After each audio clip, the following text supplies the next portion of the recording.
Hi book lovers, and welcome to this video where I'm going to go over the setup of my 2025 reading journal. I meant to have this video out a long time ago, but I wasn't feeling too well for most of November and December, which culminated in me being hospitalized and having surgery.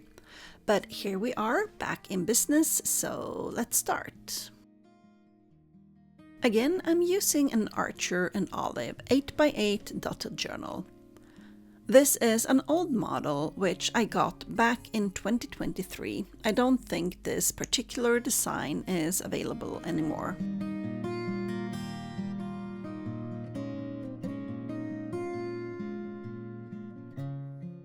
Starting here with my title page. The inside of the cover is so beautiful, I don't want to cover it up too much, but I did add a piece of tea stained paper and some decoration.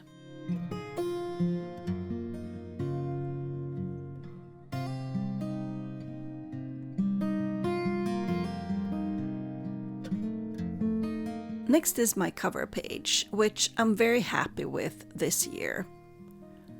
The books I read and journal about are almost exclusively queer or romance, so I picked this image of an androgynous person which I feel fit the content of the journal very well. To go with it, I picked this quote by Oscar Wilde. In my mind, they fit together perfectly.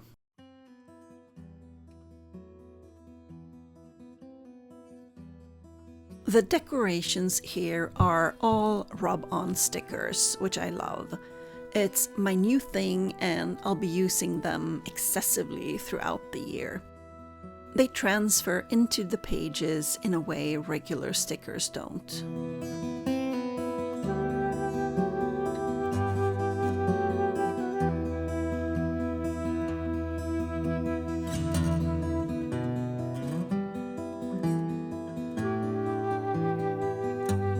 My index page, which is fairly basic with a little bit of decoration. I don't number my pages, so I just have two columns where I note down the title and the author to make it easier to find later.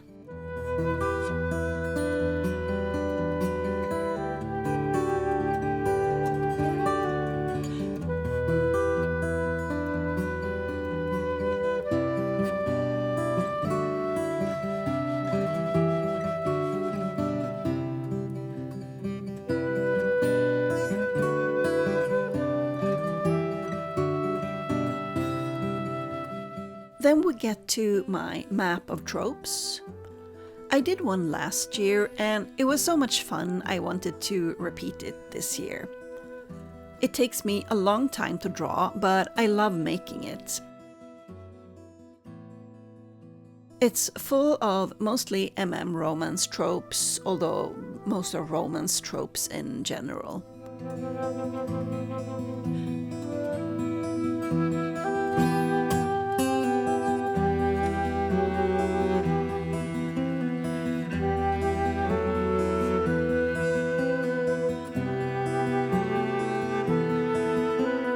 If you want a map of your own, there are pages like this you can buy and download.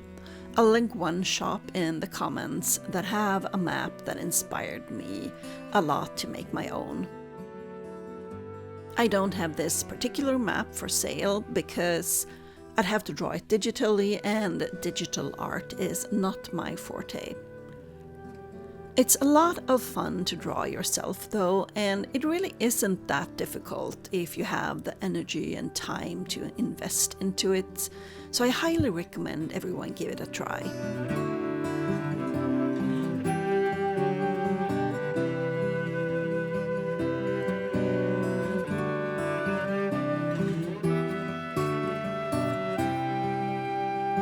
Then we have a bunch of general pages that I find useful. Starting with my new releases page. I already have a few books coming out in March that I put down. I find it very helpful to keep track of the books coming out later in the year.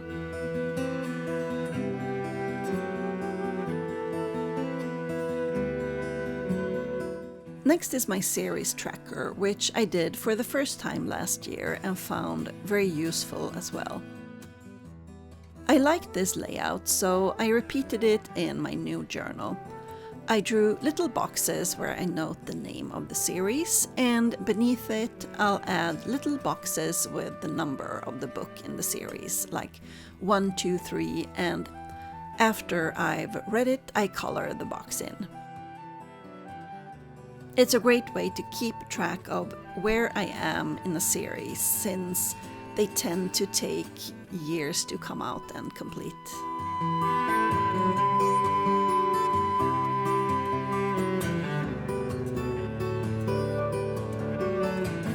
Then we have my Battle of the Books. I did one for the first time in 2024 and it was fun, so I wanted to repeat it. I didn't know if I'd be committed enough to keep up with picking a favorite book and filling it out every month, but I did. When 2024 is ended, I'll make a little video where I reveal what my favorite book this year was.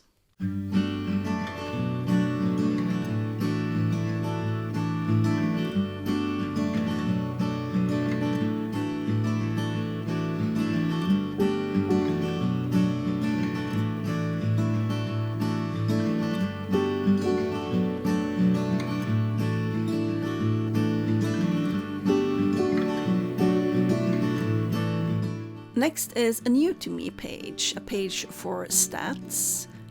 I've never kept statistics of the books I read because I'm not a stat girl, and my stats would be 99% romance, 0.5% non-romance thriller, and 0.5% non-fiction. But I figured it might be interesting to actually note down some stats at the end of the year. I've just added a little bit of decoration, and when 2025 is complete, I'll fill out the stats. During the year, I have a spreadsheet where I'll note the tropes of every book I read this year. I have no idea if I'll be able to stick to filling it out, but I'll give it a try. Lastly, we have my DNF page, which is similar to my 2024 DNF page. These are the doors from episode 1 of The Walking Dead. It's supposed to read, "Don't open, dead inside," but this brief movie shot has spawned a whole subculture about signs that are easily read wrong and causing confusion. The difference this year is I made doors that open. They have this cute little wooden board that slides through the handles to keep it closed. And when you open them, I have 3 columns where I note down the book, the title, and the time of death, which is the percentage where I gave up on the book.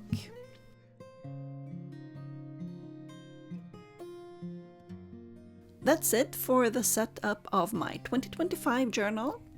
The next spread I make will be my January cover page, and then the journal will be all book spreads.